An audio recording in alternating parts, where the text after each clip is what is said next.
Hello दोस्तों, मेरे channel पे आपका स्वागत है। आज हम ओवरसाइज लव नाम के एक मूवी के बारे में बात करेंगे। अगर आप मेरे चैनल पे नए हैं तो प्लीज चैनल को सब्सक्राइब करें। लिन शाओशी एक ओवरवेट और चीयरफुल लड़की है जो एक फोटोग्राफी स्टूडियो चलाती है और वो अपनी फिगर को लेके काफी परेशान है। दूसरी तरफ शाओशी की बचपन की दोस्त हानबिंग एक फेमस म्यूजिक प्रोड्यूसर है। वो दोनों हर महीने की 17 तारीख को एक दूसरे को एक स्पेसिफिक लोकेशन पे मिलते हैं। शाओशी से मिलने से पहले हानबिंग एक कन्वीनियंस स्टोर में जाकर शाओशी के लिए बहुत सारे स्नैक्स खरीदता है। एक दिन शाओशी एक मैगजीन देखती है जिसमें उसकी क्रश हुआंग का बोला था कि लड़कियों का परफेक्ट वेट 45 केजी है और ये देखकर वो डिसअपॉइंट हो जाती है। तभी उसकी फ्रेंड बोलती है कि मुझे लगता है कि हानबिंग हुआंग से ज्यादा अच्छा है। शाओशी बोलती है हानबिंग सिर्फ मेरा दोस्त है। फ्लैशबैक में हम देखते हैं कि बचपन में हानबिंग एक ओवरवेट लड़का था जिसके कारण कुछ लड़के उसे बुली करते थे और उसके प्लेट में और खाना डाल देते थे। शाओशी हानबिंग को बोलती है उन बुलीज को इग्नोर करने के लिए और हानबिंग को हेल्प करने के लिए खुद वो खाना खाने की कोशिश करती है और इसके बाद वो दोनों बहुत अच्छे दोस्त बन गए थे। हानबिंग और शाओशी महीने की 17 तारीख को उनके यूजुअल प्लेस पे मिलते हैं और वो दोनों एक साथ एक्सरसाइज करते हैं क्योंकि शाओशी वेट लॉस करना चाहती थी। वो कुछ देर में थक जाती है और फिर उन स्नैक्स को खाने लगती है जो हानबिंग उसके लिए लाया था। फिर वो दोनों मार्केट में जाते हैं जहाँ शाओशी और खाना खाती है। वहाँ एक आदमी उसे खाते हुए देखकर बोलता है कि उतना खाना तो वो पूरे दिन में खाता है। इसके बाद वो दोनों शॉपिंग करने जाते हैं और शाओशी जो ड्रेस ट्राई करती है वो फट जाता है। शूज ट्राई करने के समय जब शाओशी गिरने लगती है तो हानबिंग उसे हेल्प करता है। वापस जाने के समय वो हानबिंग को बोलती है कि मैं इस सीजन को हेट करती हूँ और बाकी लड़कियों की तरफ इशारा करती है जो शॉर्ट्स, शर्ट्स और शॉर्ट स्कर्ट्स पहने हुए थे। हानबिंग उसे बोलता है कि तुम भी ये सब पहन सकती हो।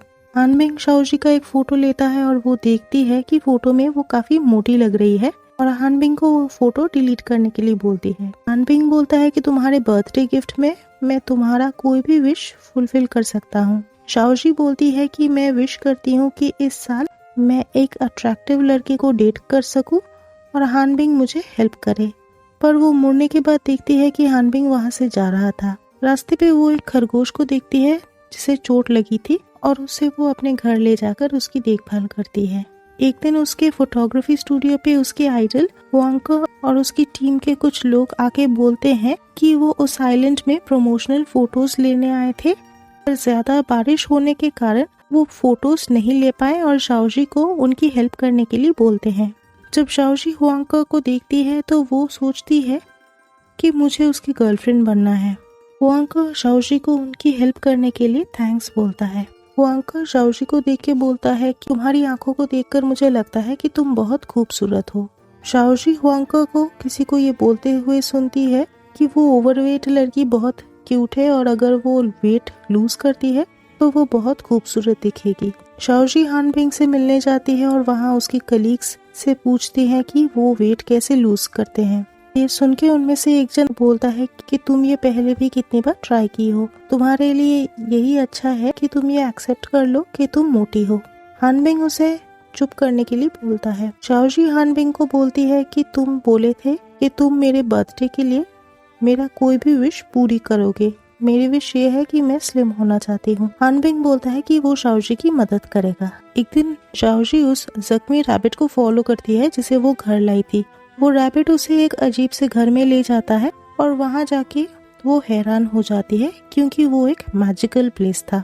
वहाँ वो एक अजीब से आदमी से मिलती है। वो आदमी शाओशी को ड्रीम फिक्सर नाम का एक मैजिकल लिक्विड दिखाता है जिससे उसकी ड्रीम फुलफिल हो सकती है और बोलता है कि इसके लिए शाओशी को एक दिन एक कीमत चुकाना होगा। घर जाकर शाओशी ड्रीम फिक्सर को पानी में मिलाती है और उस पानी में अपना हाथ डाल देती है। अगली सुबह शाओशी जब नींद से उठती है तो वो सोचती है कि ये सब कोई सपना था, पर वो मिरर पे अपने आप में चेंजेस देख के पहले हैरान हो जाती है और फिर खुश हो जाती है। शाओशी जब घर से बाहर जाती है तो उसे कोई पहचान नहीं पाता है। वो हुआंग और उसकी टीम से मिलके उन्हें प्रमोशनल फोटोज पिक करने के लिए बोलती है। जब हुआंग उसे पूछता है कि क्या हम पहले कभी मिले हैं तो वो बोलती है कि वो पहले कभी नहीं मिले हैं। शाओजी अचानक देखती है कि ड्रीम फिक्सर का इफेक्ट खत्म हो रहा है और वो फिर से पहले जैसी बनने लगी है। वो वहाँ से भाग जाती है और घर पहुँचते पहुँचते फिर से पहले जैसी बन जाती है। शाओजी फिर से ड्रीम फिक्सर को यूज करके स्लिम बन जाती है।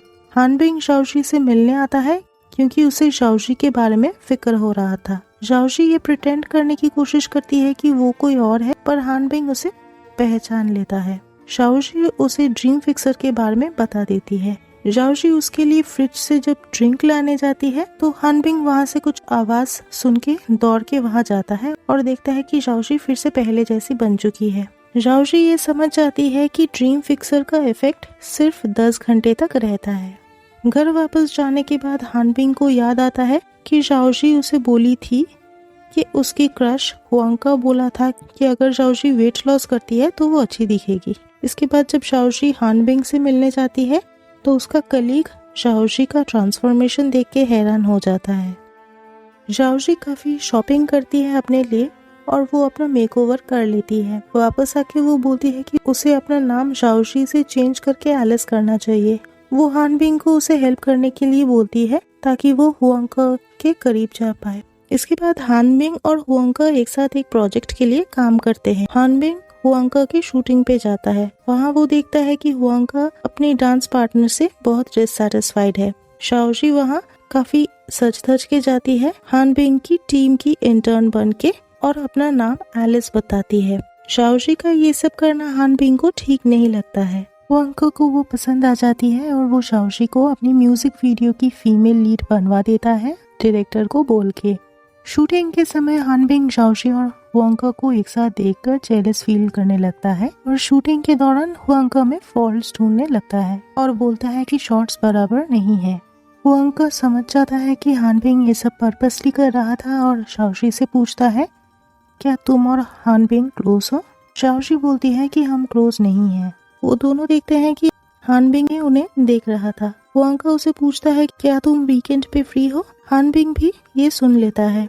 शाओजी हुआंका के साथ एक मूवी देखने जाती है और वहाँ वो दोनों देखते हैं कि हानबिंग उनके पीछे वाली सीट पे बैठा हुआ है। जब वो पूछती है कि वो वहाँ क्या कर रहा है तो वो बोलता है कि वो मूवी देखने आया है। मूवी के बाद हुआंका शाओजी को एक रेस्टोरेंट में ले जाता है और हानबिंग भी उन्हें फॉलो करता है। जब शाओजी को अल्कोहल सर्व किया जाता है तो हानबिंग उससे वो पीने के लिए मना करता है, पर शाओजी वो पी लेती है। इसके बाद हुआंका उसे एक क्लब में ले जाता है अपने दोस्तों से मिलवाने। शाओजी उसे मना करने की कोशिश करती है क्योंकि 10 घंटे पूरे होने ही वाले थे, पर हुआंका वो नहीं सुनता। कुछ देर बाद शाओजी ये रियलाइज करती है कि ड्रीम फिक्सर का इफेक्ट खत्म हो रहा है। वो वहाँ से दौड़ती हुई चली जाती है और हुआंका उसे फॉलो करता है। शाओजी वॉशरूम में जाकर रोने लगती है।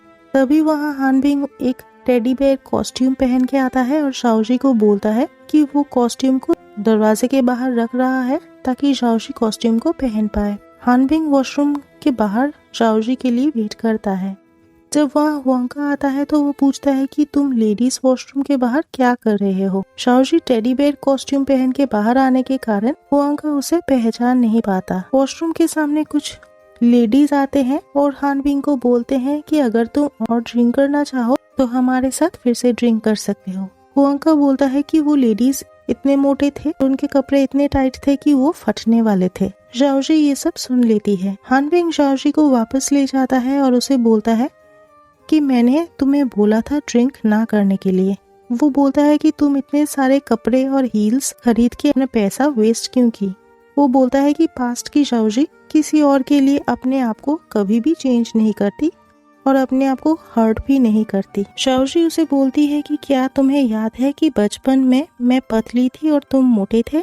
फ्लैशबैक में हम देखते हैं कि एक बार शाओजी हानबिंग और उसके दोस्तों को उसके बारे में बात करते हुए सुनी थी। जब हानबिंग का दोस्त उसे पूछा था कि क्या शाओजी तुम्हारी गर्लफ्रेंड है, तो हानबिंग बोला था कि वो शाओजी को पसंद नहीं करता है। उसके दोस्त शाओजी के बारे में काफी कुछ भला बुरा बोले थे, पर शाओजी देखी थी कि हानबिंग उन्हें कुछ नहीं बोला।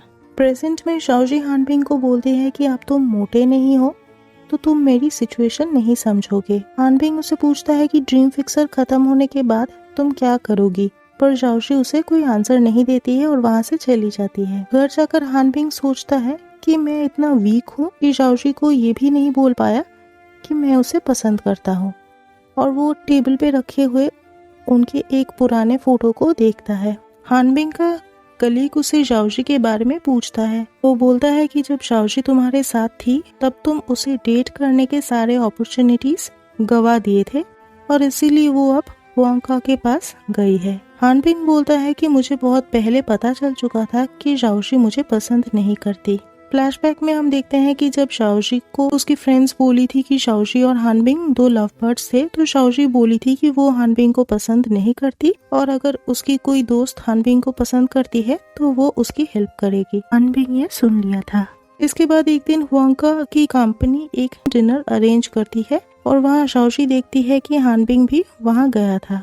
हानबिंग वॉशरूम में जाता है और वहाँ वो हुआंका को किसी और लड़की के साथ फोन पे बात करते हुए सुन लेता है और समझ आता है कि हुआंका शाओशी को चीट कर रहा है। हुआंका को बोलता है शाओशी को सब कुछ सच बता देने के लिए। हुआंका हानबिंग को बोलता है कि मुझे पता है तुम और शाओशी एक दूसरे के साथ फ्लर्ट कर रहे हो। दूसरी तरफ शाओशी ये जान जाती है कि हुआंका की एक टीम मेंबर को ये पता चल गया था कि एलिस एक्चुअली शाओशी है जिसके स्टूडियो में वो एक बार गए थे। हानबिंग और हुआंका फाइट करने लग जाते हैं और बाकी सब उन्हें रोकने की कोशिश करते हैं। हानबिंग शाओशी को घर ले जाने के समय वो पूछती है कि क्या लोगों को मारना सही है।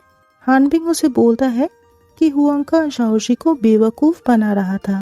वो बोलता है कि अगर तुम हुआंका के सामने पतली एलिस से चेंज होके ओरिजिनल शाओशी बन जाती हो तो हुआंका तुम्हें कैसे ट्रीट करेगा। शाओशी बोलती है कि क्योंकि वो स्लिम और खूबसूरत बन चुकी है इसलिए अब हानबिंग भी उसका ख्याल रखता है। हानबिंग उसे समझाने की कोशिश करता है कि वो शाओशी के बारे में केयर करता है और इससे शाओशी के अपीयरेंस या फिगर का कोई लेना देना नहीं है, पर शाओशी उसकी बात नहीं मानती।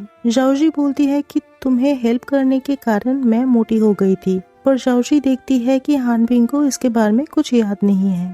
शाओशी वहाँ से जाने से पहले हानबिंग को उसे फॉलो करने के लिए मना करती है और वहाँ से रोती हुई चली जाती है। शाओशी हुआंका से मिलती है, वो उसे माफी मांगता है और गिफ्ट में शाओशी को अपना एक फोटो देता है। जब शाओशी उसे पूछती है कि अगर मैं किसी दिन मोटी हो गई तो क्या तब भी तुम मुझे ऐसे ट्रीट करोगे, हुआंका बोलता है कि तुम मोटी कैसे हो सकती हो। वो बोलता है कि वो मिस लू के साथ शाओशी को एक स्टार बनाने के बारे में डिस्कशन कर रहा था। वो शाओशी को और 2-3 केजी वेट कम करने के लिए बोलता है। वापस जाके शाओशी फिर से उस मैजिशियन से मिलने जाती है और उससे परमानेंट ड्रीम फिक्सर मांगती है। मैजिशियन उससे परमानेंट ड्रीम फिक्सर दिखाता है और बोलता है कि इसके लिए एक दिन शाओशी को एक कीमत चुकानी पड़ेगी। मैजिशियन बोलता है कि इंसान बहुत लालची हो जाते हैं उन चीजों के लिए जो उनके पास नहीं है और उनके पास जो है उन्हें वो चेरिश नहीं करते हैं, पर उसकी वैल्यू वो तब समझते हैं जब बहुत देर हो जाती है। दूसरी तरफ हानबिंग को उसके कलीग कॉल करके पूछता है कि हानबिंग का गाना कॉम्पोजिशन का काम कैसे चल रहा है। हानबिंग बोलता है कि आजकल उसे कुछ याद नहीं रहता।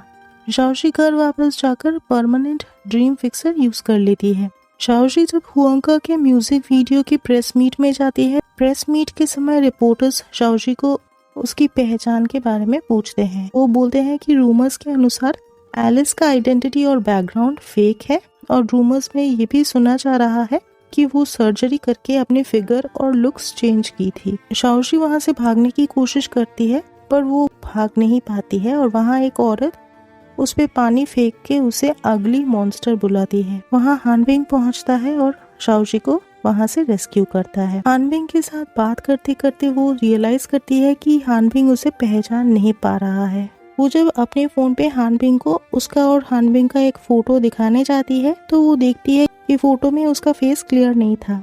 वो उनके बाकी फोटोज में भी देखती है कि उसका फेस क्लियर नहीं था। वो रोने लगती है और बोलती है कि वो लिन शाओशी है। हानबिंग उसे बोलता है कि शाओशी उसकी बचपन की दोस्त है जिसे वो काफी टाइम से नहीं मिला। वो बोलता है कि वो शाओशी को बहुत मिस करता है। हानबिंग शाओशी को बोलता है कि तुम शाओशी नहीं हो और वहाँ से चला जाता है। एक दिन जब हुआंका शाओशी से मिलने आता है तो शाओशी उसे बोलती है कि हानबिंग अब उसे भूल चुका था। हुआंका बोलता है कि उसने सुना है हानबिंग उस लड़की के लिए एक गाना लिखा था जिसे वो पसंद करता था और बोलता है कि वो सोचा था कि हानबिंग वो गाना शाओशी के लिए लिखा था।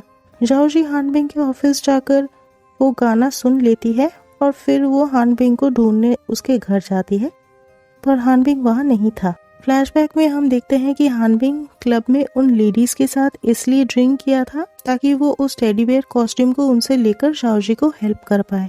स्कूल में हानबिंग का दोस्त जब शाओजी की बुराई कर रहा था तो उन दोनों में हाथापाई हो गया था। हम ये भी देखते हैं कि शाओजी की फ्रेंड्स जानती थी कि वो हानबिंग को पसंद करती थी। हानबिंग शाओजी को बोला था कि शाओजी मोटी है, पर फिर भी वो उसके दिल में सबसे खूबसूरत और अच्छी लड़की है। शाओजी मजिशियन के घर जाती है और उसे सब कुछ पहले जैसा कर देने के लिए बोलती है। जब वो वहाँ से निकलती है हम देखते हैं कि वो फिर से पुरानी ओवरवेट शाओजी बन गई थी। शाओजी दौड़ती हुई उस लोकेशन में जाती है जहाँ वो हर महीने 17 तारीख को हानबिंग से मिलती थी, क्योंकि उस दिन का डेट भी 17 तारीख था। हानबिंग उसे देखकर स्माइल करता है और बोलता है कि मुझे लगा था तुम आज नहीं आओगी। शाओजी रोते हुए बोलती है कि मुझे लगा था कि तुम मुझे भूल गए हो और मुझसे फिर से कभी बात नहीं करोगे। हानबिंग ये सुन नहीं पाता है और शाओजी के पास आने के समय एक गड्ढे में गिर जाता है। शाओजी भी उसी गड्ढे में गिर जाती है। जब हानबिंग उसे पूछता है कि क्या तुम्हें इस बात का अफसोस है कि तुम फिर से मोटी हो गई हो, तो शाओजी बोलती है कि उसे कोई अफसोस नहीं है। इसके 5 साल बाद हम शाओजी और हानबिंग को एक साथ देखते हैं। शाओजी बोलती है कि तुम मोटे हो गए हो, पर इससे कोई फर्क नहीं पड़ता है और स्माइल करती है। फाइनली शाओजी बोलती है कि वो बहुत पहले ही हानबिंग के प्यार में गिर गई थी और हमेशा उसे प्यार करेगी। तो कहानी यही खत्म होती है। अगर आपको ये वीडियो अच्छा लगा तो प्लीज इसे लाइक और शेयर कीजिए। चैनल को सब्सक्राइब करना ना भूले और बेल आइकन को प्रेस कीजिए नोटिफिकेशन के लिए वीडियोस के बारे में। फिर मिलेंगे एक नए वीडियो के साथ, तब तक टेक केयर।